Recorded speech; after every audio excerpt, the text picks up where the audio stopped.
Usually, when we talk about a medical diagnosis, there's this underlying expectation of precision, you Oh, know? absolutely. It feels engineered. Right. You break your arm, the x-ray shows that jagged white line on a black background, Yeah. and the doctor just points a pen at it and says, well, there it is. Clean and simple?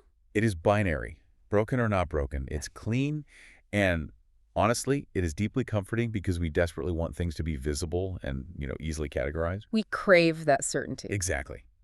But the moment you step into the world of ancient texts and historical communication, that x-ray machine it shatters. Yeah, the binary is gone. Completely.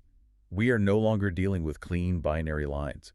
You find yourself staring at a document written 2,000 years ago in a language no one speaks natively anymore, Right. addressed to a culture with socioeconomic dynamics that have entirely vanished from the earth.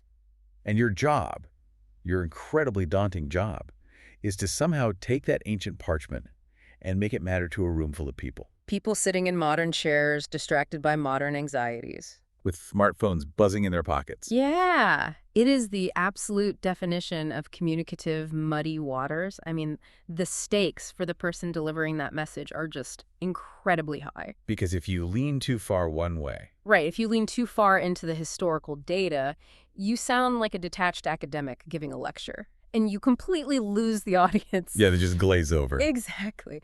But if you lean too far into the modern emotional application without doing the rigorous historical work, well, you're just making things up. You're untethered from the actual text at that point. You really are.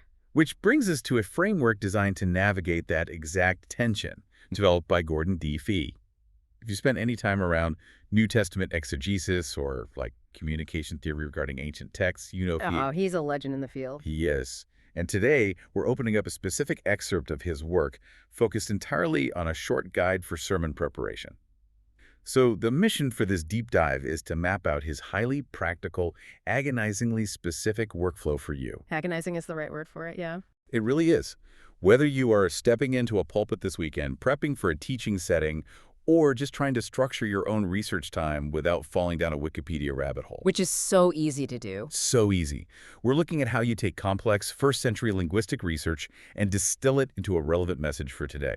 And the kicker here is the boundary Fee sets. Ah, the boundary. A realistic, strict 10-hour preparation window. That 10-hour window is really the crucible of his entire philosophy. I mean, Fee recognizes the core tension between the ancient text and the present-day audience. Right. But he operates on this foundational belief that an exciting, engaging message must never, and I quote, wrap shoddy scholarship in a cloak of fervency. Shoddy scholarship in a cloak of fervency. Wow. Fervency, passion, stage presence, none of that excuses poor research. That phrase is just such a perfect indictment of a certain type of public speaking. Right. Reminds me of a terrible singer who thinks that if they just belt out the notes louder, no one will notice they're completely off key. Just crank up the volume.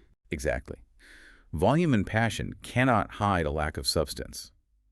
But Fee starts by drawing a massive line in the sand regarding what that substance actually is. He does. He makes a huge distinction between doing research for an academic term paper and doing research for a presentation or a sermon. Yeah, his premise is that exegesis for a sermon is not fundamentally different in kind from a term paper. I mean, you are still utilizing the same historical methods, the same lexicons, the same linguistic analysis. The tools are identical. Right. The tools are the same. The divergence happens in the time requirements and the ultimate goal. Okay, unpack that a bit. Well, an academic paper is designed to add a tiny brick to the tower of human knowledge, right? And you might spend 6 months polishing it. Sure. But a sermon or a presentation is designed to facilitate an encounter. The goal is an encounter between people of the present century and the Word of God spoken in the first century. So to facilitate that encounter, Fee introduces this 10-hour rule. He suggests dedicating approximately 5 hours to the exegesis. So that's the deep, solitary research phase. And then 5 or more hours dedicated exclusively to writing and structuring the actual message. And if we zoom out and look at the philosophy behind that split, Fee is really warning communicators against a trap he calls exposition without aim. Exposition without aim. Yeah. He likens this to a massive information dump. We see this constantly in various speaking environments, don't we? Oh, absolutely. A speaker stands up, opens a text and just starts unloading every single historical and grammatical fact they learned during their research. Just dumping their notes on the audience. Yeah. They walk through the material verse by verse, expounding on the trivia. And Fee argues that while that might be acceptable for like a highly specific academic seminar or maybe a Sunday school class focused on raw data. Right, where people expect a lecture. Exactly. It is absolutely not preaching. It's not effective communication. Because effective communication requires an aim. It's applied exegesis. You are operating under this brutal dual mandate. Mandate one being you have to learn as much as humanly possible about the text's overall point. Yes. And mandate two. You have to strictly, almost ruthlessly discriminate about what actually makes it into your final message. It feels very similar to the culinary world, honestly.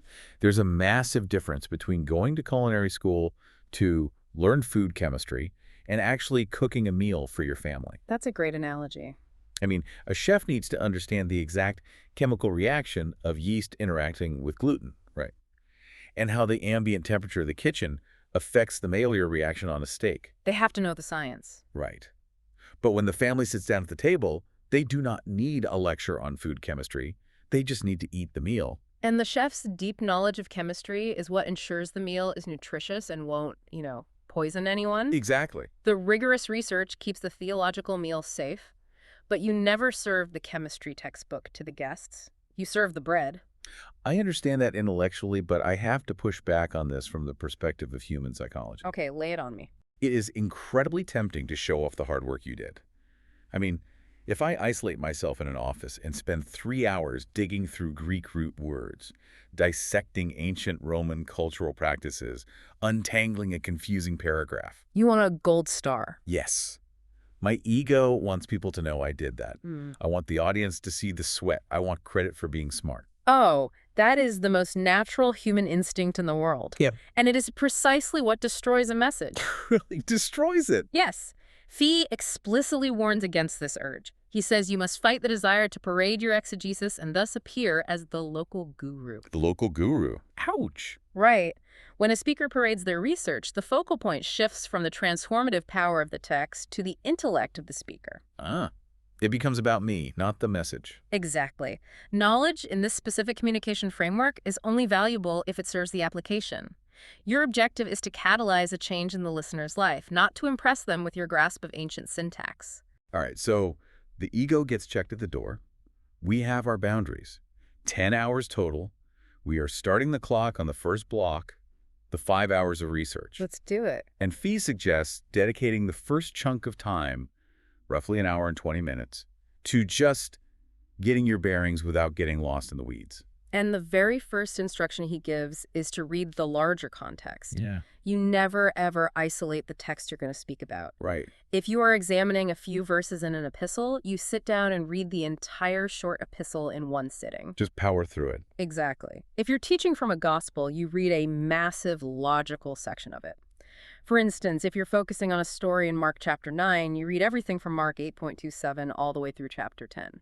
That prevents what I call the late to the movie theater syndrome. Oh, I like that. What do you mean? You cannot walk into a theater 45 minutes late, watch a 3-minute conversation between two characters, and then try to explain the deepest themes of the film to someone else. Right, you'd sound ridiculous. You have no idea what betrayals happen before that scene or what tragedy happens after. You have to have the macro view. And once that macro view is established, you narrow your focus. Yeah. You read your specific passage repeatedly, and you perform a task Fee calls delimiting the text. Which is a very academic way of saying figure out where the actual thought begins and ends. Exactly. Because the chapter and verse numbers we rely on so heavily, they weren't in the original documents. They absolutely were not. They were added centuries later, and frankly, sometimes the people who added them put the brakes in terrible places. They really did.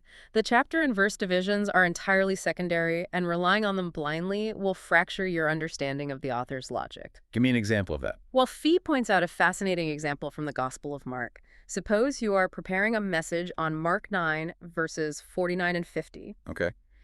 Those two verses are about salt. Everyone will be salted with fire. And salt is good, but if it loses its saltiness, how can you make it salty again? That's weird on its own.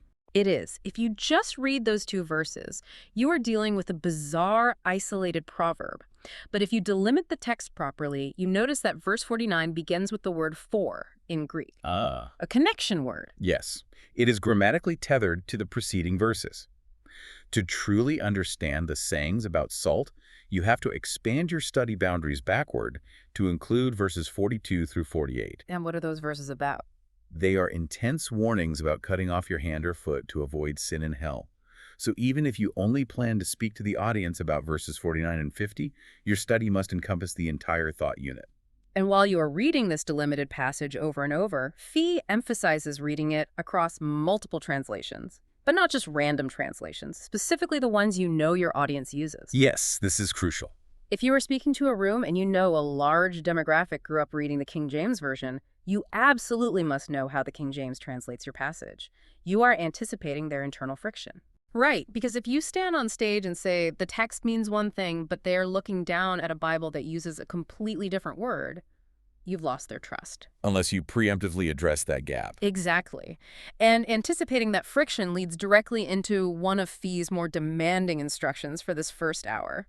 Let me guess. He insists that the communicators sit down and make their own fresh translation of the passage. Okay, this is where the modern, time-starved communicator is going to just throw their hands up. Oh, I hear the groans already. I mean, I have a million things to do this week.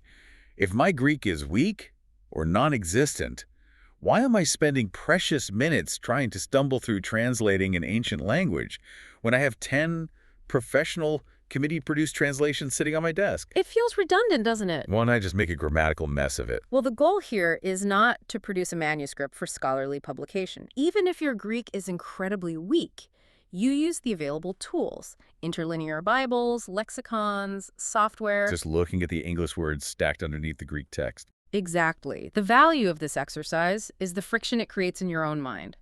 It forces you to slow down to a crawl. You stop skimming. You can't skim Greek if you don't know it well. Right. You are forced to notice the mechanics of the passage, the conjunctions, the strange phrasing. But more importantly, by translating it yourself, you step into the role of the ultimate expert on your specific audience. Wait, how does stumbling through an interlinear make me an expert on the audience? Because a translation committee in an ivory tower doesn't know the vocabulary of the people sitting in your room. That's a fair point. They don't know the localized context of your community. When you craft your own translation, you are forced to ask, does my audience understand the word propitiation? Definitely not. No, they don't use that in daily life.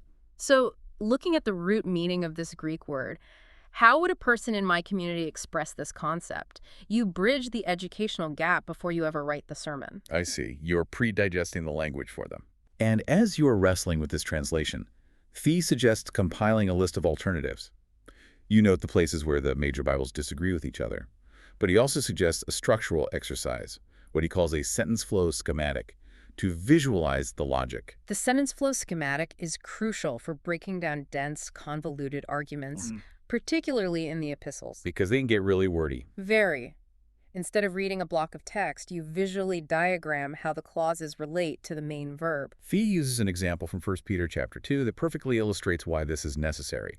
It is a notoriously difficult passage where Peter is addressing slaves. Yes. If you just read it flat, straight through, it feels like a confusing jumble of commands about suffering mixed with poetry about Jesus on a cross. It feels very disjointed. But when you map out the sentence flow, the architecture of the ancient argument reveals itself. When you diagram 1 Peter 2.18 through 25, the schematic shows that the core exhortation, the main verb, is instructing these Christian slaves to leave their case with God when they are suffering unjustly. That is the trunk of the tree. Yes, the trunk. Everything else branches off that. Peter then brings in the example of Christ to support that core command. But the visual mapping shows that Christ's example is split into two distinct branches. Okay, what? First, he suffered for you, and second, he left an example for you to follow. And branching off those 2 points are 4 relative clauses, all pulled from the Old Testament book of Isaiah chapter 53. 2 of the clauses expand on his suffering, and 2 expand on his example. Once you map it out on a piece of paper, you realize Peter isn't just rambling. Not at all. He has constructed a highly precise interlocking argument. You can actually see the logic. And as you observe all these structural nuances and translational quirks, Fee tells you to start a tentative sermon use list. You write down any exegetical observation that might be worth mentioning to the audience later. But he attaches a massive warning to this list, doesn't A he? huge warning. He says you should maximize it early on. Write down every fascinating historical nugget, every cool structural map, but you must realize that this list is not your sermon. Right. Fee uses a metaphor here that completely reorients how you view research. He says your mention list is not a sermon outline any more than a stack of lumber is a house. It is the perfect encapsulation of what you are doing in this first hour and 20 minutes. You are just driving to the lumberyard of the text. You're just shopping for wood. Exactly. You are gathering raw materials, you are inspecting the wood, looking at the grain, deciding what might be sturdy enough to build with. But you are not building the house yet. You are just stacking the wood in the driveway. So the timer goes off. The first hour and 20 minutes is up. We have our raw materials. Yeah. Now we transition into the second block of research, matters of content and navigating the details. And Fee allocates exactly 1 hour for this phase. This is where we put the wood under a microscope. We are analyzing the raw material across 4 specific categories, right? Textual issues, grammar, key terms, and historical cultural matters. Let's unpack the first category, textual issues. Okay. Fee brings up using the NA-27 apparatus. And for anyone not entrenched in biblical academia, NA-27 refers to the Nestle Land Greek New Testament. Right. And at the bottom of every page of that book, there is an apparatus that lists all the thousands of ways ancient hand-copied manuscripts disagree with each other. Because scribes over centuries made errors, skipped lines, or sometimes tried to actively fix a text they thought was wrong. Exactly. Your task in this hour is to identify major variants that actually alter the English translation. But Fee delivers another brutal warning here. He's full of them. He really is. He states, seldom do textual criticism in the pulpit. Yes. Do not stand under the lights and spend 10 minutes explaining to a room full of tired people how you evaluated 4th century papyri fragments versus Byzantine manuscripts. They do not care. They really don't. But if I'm not supposed to talk about it, why does Fee want me to study it? Because the variants themselves are often windows into how the early church struggled to understand the exact same text you are studying. I see. You only bring it up to the audience if their pew Bibles differ significantly to relieve their confusion. Fee uses that strange passage in Mark 9 again to illustrate this. The salt one. Right. The text reads, "For everyone will be salted with fire." It is an incredibly difficult, jarring metaphor. But in the apparatus, you see a variant found in some ancient manuscripts, specifically the Western text family. What does it say? Some scribes added a phrase, "and every sacrifice will be salted with salt." Wait, they just spliced in a reference to the Old Testament book of Leviticus? Exactly. Why did they do that? Because the original saying about being salted with fire was so confusing and abrasive that the scribe felt the need to alleviate the tension by conforming it to a familiar Old Testament ritual. If a professional scribe 1,000 years ago was so confused by the text that they literally tried to edit it for clarity, then I can guarantee the accountant sitting in the third row of my audience is going to be confused by it too. Without a doubt. The scribal variant acts as a giant warning sign on the highway. Caution. Difficult concept ahead. Slow down and explain. That is brilliant. It really is. And from textual issues, we move into grammar. You are not looking at every verb tense. You are hunting for grammatical features that actively affect interpretation. Okay, give me an example of that. Return to 1 Peter 2.25. Peter writes, "By his wounds you have been healed." In isolation, a modern reader immediately associates healed with physical illness. Sure, like getting over a sickness. But Fee points out the grammatical cue right before it, the explanatory word for. That one little conjunction anchors the sentence to the previous thought about spiritual straying and returning to the shepherd. Precisely. The grammar proves that healing in this specific context is a metaphor for spiritual salvation, not a medical promise regarding physical illness. And parsing out that grammar is a matter of pastoral care. It really is. Imagine a listener in your audience who is dealing with a chronic physical illness. If you ignore the grammar and preach that verse as a blanket promise for physical healing and they don't get better, you have inflicted spiritual trauma on them. You've set them up for devastation. The precision of your study protects the vulnerable listener. I love that. Me too. From there, we move to the third category, key terms and many word studies, utilizing tools like BDAG, the standard Greek lexicon. Word studies are incredibly dangerous if done poorly, but necessary. Let's look at the word charis in 1 Peter 2. Okay. If you have been around the church, you have been taught that charis translates to grace, the unmerited mystical favor of God. Paul uses it that way constantly. Right. But Peter is writing to slaves enduring brutal, unjust beatings. When you look up charis in BDAG, you see that in this specific sociocultural context, it means something closer to credit or commendable. It is a credit to you if you endure this pain. Wow. That completely alters the emotional resonance of the passage. It changes everything. It is not about some ethereal grace floating down from the sky. It is about God witnessing and commending human endurance in the face of tyranny. Exactly. Which brings us right to the final category of this hour, the historical cultural matters. This is where we dig into the soil of the ancient world. This is often the most eliminating part of the research, but also the most seductive. Because it's so interesting. Right. You must investigate the history to transport the sermon from the first century to the present, but you cannot let the history hijack the message. Fee's example regarding 1 Peter 2 is incredibly visceral here. It is. Peter is writing to slaves, and he quotes Isaiah saying, "By his wounds you have been healed." The specific Greek word Peter uses for wound is molops. Fee points out that molops does not mean a generic cut or a scrape or a bruise. The word specifically refers to the bloody black and blue welt left on human flesh by a whip. Consider the psychological impact of that word choice. You have to understand the Greco-Roman institution of slavery to grasp it. It was a brutal physical existence. Whipping was a standard daily mechanism of control. So Peter is writing to a room full of people who are legally classified as property, many of whom have literally been whipped. They have these welts on their own backs. Yes, and Peter uses the word mollups to describe what happened to Jesus. He is grounding the high theology of the cross in their absolute terrifying reality. Jesus is not a distant, sanitized philosopher. Jesus is a victim of the state who has the exact same welts on his back that they do. That connection is explosive. It really is. If you can communicate that to a modern audience facing their own forms of unjust suffering, the text just comes alive. But here is the danger Fee warns about. A speaker uncovers that historical gem about Greco-Roman slavery, gets fascinated by it, and decides to spend 25 minutes of their presentation giving a historical lecture on the economics and brutalities of the Roman slave trade. Right. They let the historical context become all-absorbing. Yes. The history must act as a servant to the proclamation, not the master of it. You use the history of the mollups to illuminate the solidarity of Christ, and then you immediately move to what that means for the listener today. You must ruthlessly edit the history down to its most potent emotional core. We see the same necessity for cultural context with the Mark 9 passage.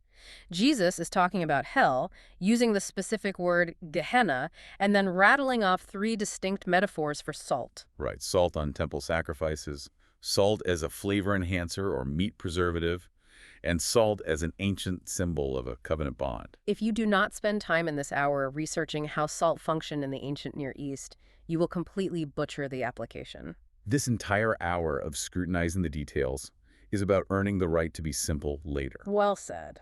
By mastering the complex historical background of the mollups, the salt, the Gehenna, you equip yourself to translate those ancient concepts into simple, relatable, modern equivalents. You do the hard work in the study so the audience doesn't have to struggle in the seats. So we have completed the second hour of our prep. We've zoomed in incredibly close on the grammar and the history. Now we enter phase 3, and we have to pull the camera way back. Big picture time. Fee allocates 1 hour and 50 minutes for this phase, dividing it between contextual questions and, finally, consulting secondary voices. Let's take the first hour for contextual questions. Fee changes the requirements here based on the genre of the text you're studying. An epistle demands different questions than a gospel narrative. Makes sense. If you are in an epistle, a letter, you examine the historical context of the city, the socioeconomic status of the recipients. Like we saw with 1 Peter, it's a letter written to marginalized Gentile believers facing hostility from their pagan neighbors. But beyond the history, Fee insists you have to ask the literary context question. And he calls this the single most essential exegetical question you can ask. The vital importance of the why question. Fee is adamant.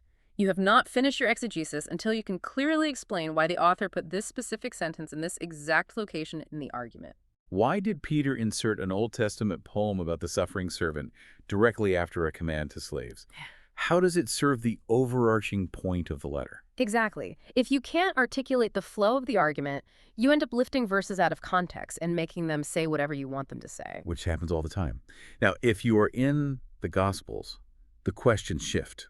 You have to identify the form of the teaching. Is Jesus telling a parable? Is he engaging in a prophetic pronouncement? Is he using hyperbole? Hyperbole is a perfect example of why form matters. When Jesus says to cut off your hand or gouge out your eye if it causes you to sin, that is recognized as Semitic hyperbole. Right.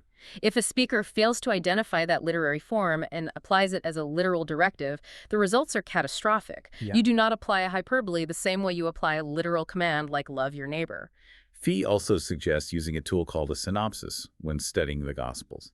A synopsis lays the text of Matthew, Mark, and Luke side by side in parallel columns so you can see exactly how each author handled the same historical event or teaching. And the synopsis reveals editorial choices. When we look at Mark's confusing sayings about salt, the synopsis shows that Matthew and Luke completely dropped those specific sayings from their accounts. Which again tells us that this saying was confusing even to the first generation of Christians. Mm-hmm. Matthew and Luke looked at Mark's text and thought, yeah, we are going to leave that part out. Too hard to explain. Right. That gives the modern communicator permission to acknowledge to the audience, hey, this is a really tough passage. Even the early church struggled with it. It validates the audience's confusion. You also examine the life setting of the gospel itself.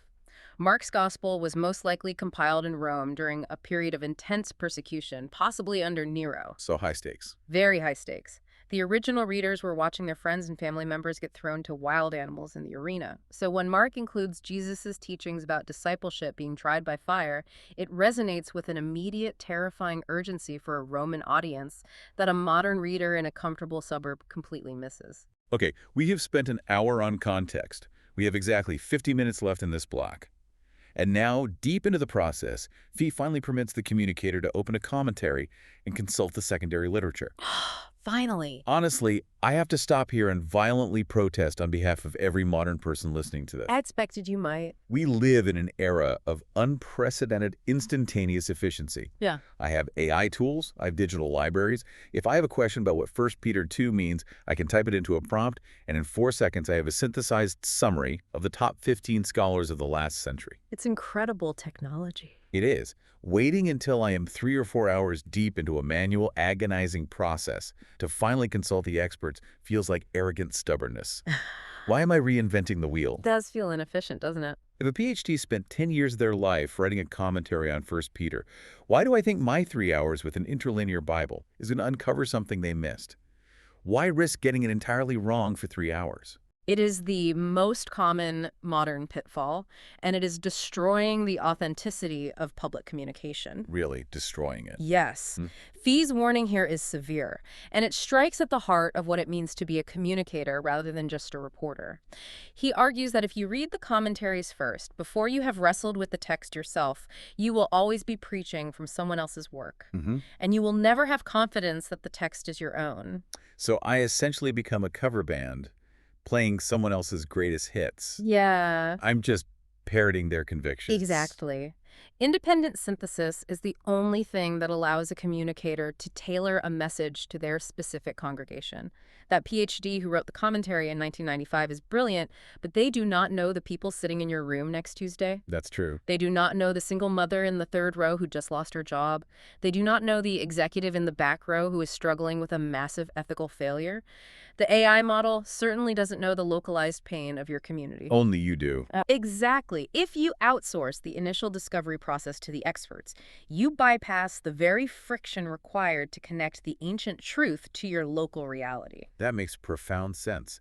The struggle is the preparation. Yes, the struggle is necessary. So what is the actual function of the 50 minutes we spend with the commentaries? You consult 2 or 3 top-tier commentaries.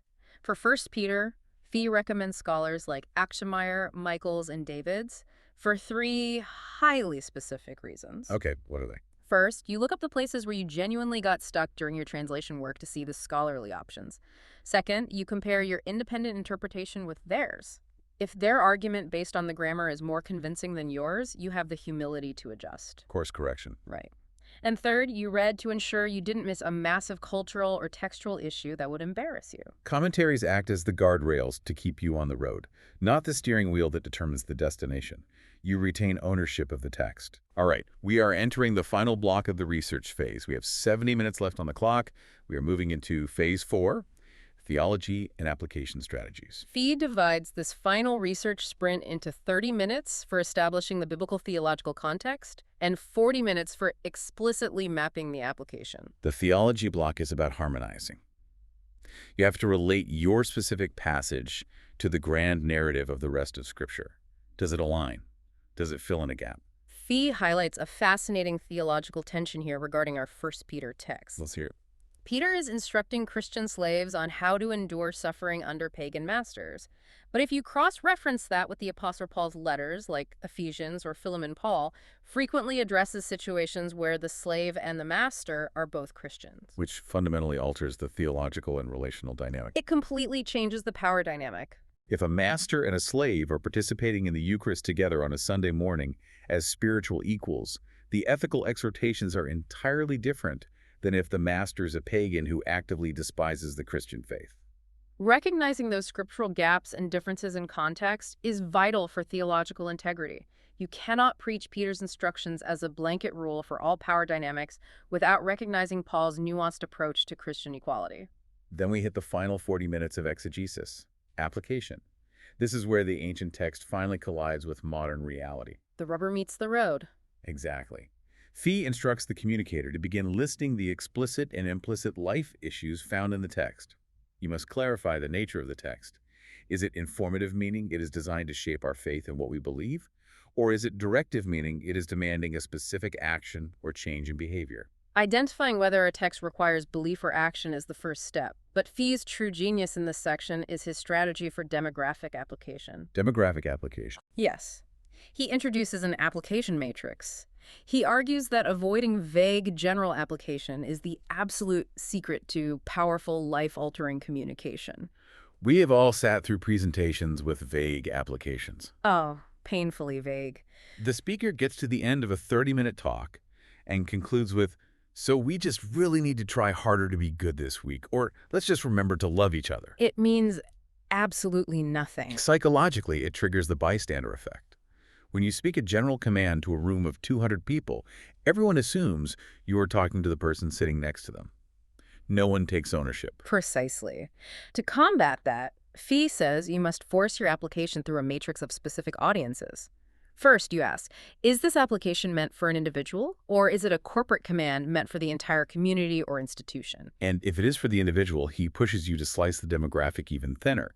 Is this application directed at the Christian or the non-Christian in the room? Is it for the clergy or the layperson? Is it for a parent or a child?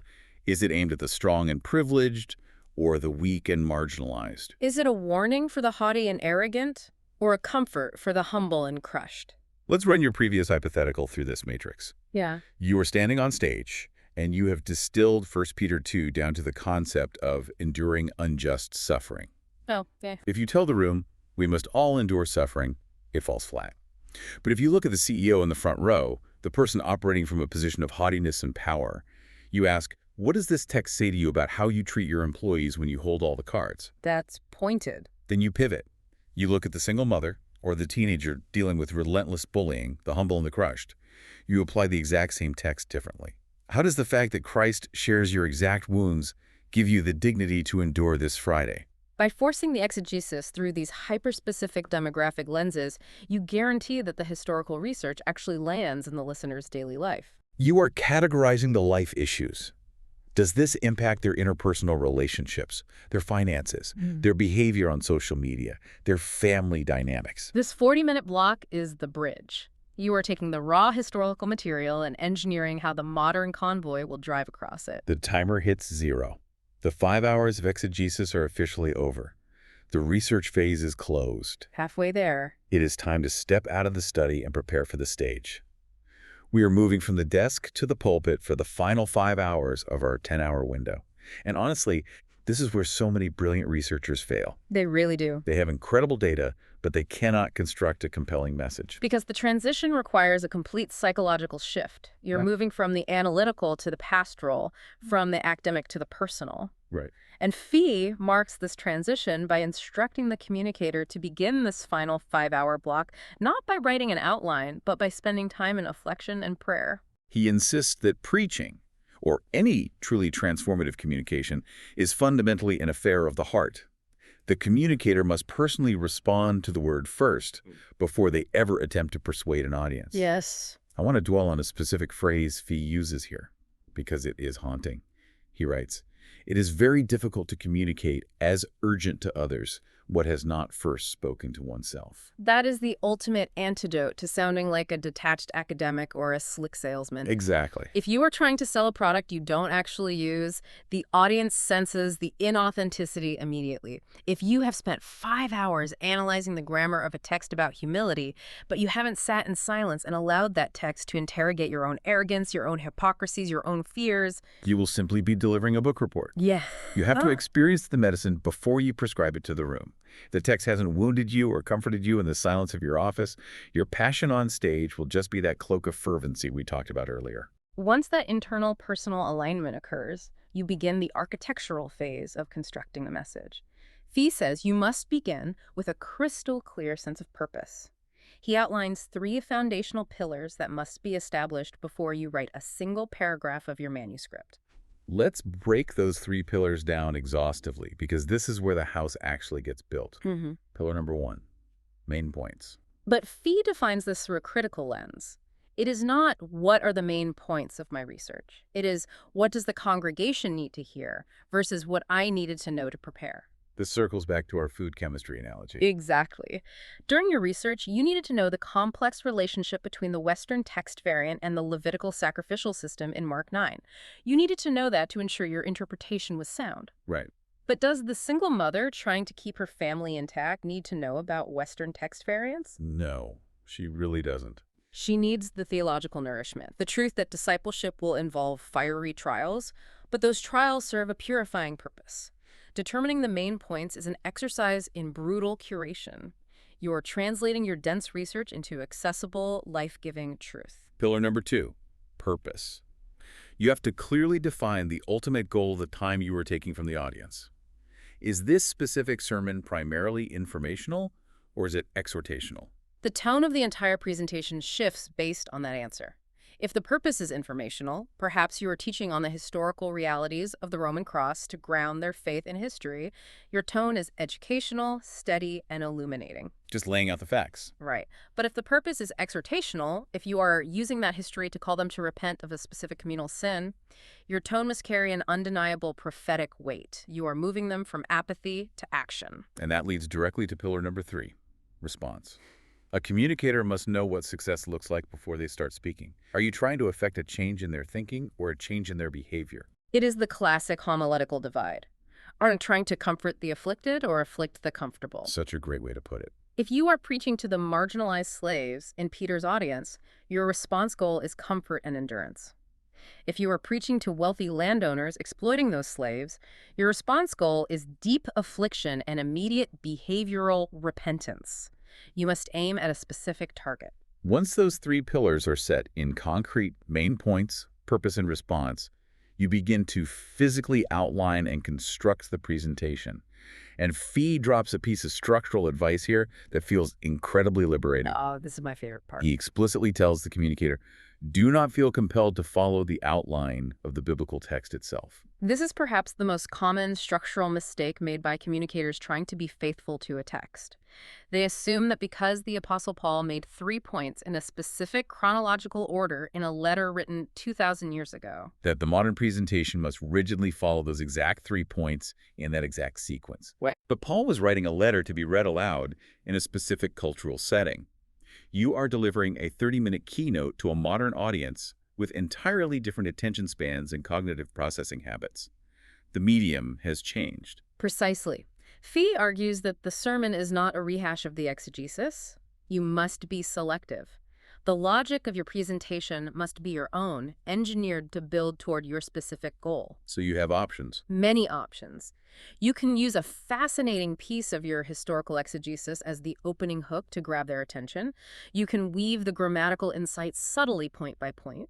Or you can use the text as a bridge, starting with a modern problem, walking them back to the first century reality, and then bringing them back to the present with the solution. The structure serves the audience's ability to comprehend, not the original author's literary outline. Right. And as you construct this logic, Fee insists on the strategic use of illustrations. He notes that a well-told, relevant story will be remembered by the audience far longer than the most beautifully crafted prose or the sharpest theological insight. Illustrations are not just entertainment, they serve a vital cognitive function. When you are walking an audience through dense, logical arguments or heavy theological concepts, their brains are working incredibly hard. They get tired. They do. Illustrations provide necessary mental relief. They allow the minds of those trying to follow your complex logic to briefly rest, process the data, and anchor the abstract truth to a concrete narrative reality. So synthesizing this entire 10-hour journey, the meticulous, agonizingly slow study of the first 5 hours, wrestling with weak Greek translations, untangling the syntax, uncovering the brutal history of Greco-Roman slavery, weighing the variants in the NA27, and doing word studies in BDAG. All of that hidden, solitary work. Exactly. All of that is what earns the speaker the authority to stand on stage and be profoundly simple, clear, and focused in the final 5 hours. True mastery of a subject is knowing what to leave on the cutting room floor. It requires immense discipline to leave the Greek syntax on the floor, to leave the fascinating commentary debates on the floor. You bring only the transformed, refined meaning to the stage. Let's recap this incredibly rigorous workflow. We started by acknowledging the tension of the broken X-ray machine, the danger of navigating ancient, murky texts without falling into academic detachment or emotional fabrication. Two extremes. Right. Fee provided the definitive 10-hour boundary. We segmented that time brutally. 1 hour and 20 minutes for macro context and translating the text for our specific audience's vocabulary. Gathering the lumber. 1 hour for analyzing historical and linguistic details like ancient salt covenants and the reality of the mull-ups. 1 hour and 50 minutes for defining the literary flow. And finally, only at the very end, consulting the secondary voices to check our work. And that final exegesis block dedicated to the application matrix, tailoring the truth for the CEO and the single mother alike. Then the complete pivot in the final 5 hours, starting with personal, prayerful interrogation, defining our 3 pillars of purpose, and structuring a message that serves the audience rather than just parading our research. It is a phenomenal, enduring blueprint. It forces a balance between exhaustive historical study and clear, actionable, modern goals. But as we close this out, there is a lingering tension in Fee's advice that I cannot shake, especially regarding his mandate to delay reading the commentaries to protect your independent synthesis. Okay, what's the tension? He was warning us against preaching someone else's work. But we live in an era where artificial intelligence can synthesize centuries of theological thought in seconds, where endless digital resources are available at a keystroke. It's all right at our fingertips. The temptation to bypass the struggle has never been higher. So how does a modern speaker truly protect their original, authentic encounter with a text? That is the defining existential question for anyone communicating ancient truths in the digital age. Convenience is the enemy of conviction. Convenience is the enemy of conviction. Wow. Yeah. So the next time you block out 10 hours to prepare a message, a presentation, or a deep study session, you have to ask yourself a hard question. Am I doing the agonizing work of allowing the text to interrogate my own life first? Or am I just efficiently crowdsourcing my convictions? Are you actually doing the work of building the house? Or are you just buying a shiny prefab model and claiming to the audience that you swung the hammer? Oof. Thank you for joining us on this deep dive. Take this 10-hour workflow, guard your study time, and apply it to your very next presentation. Until next time, keep diving deep.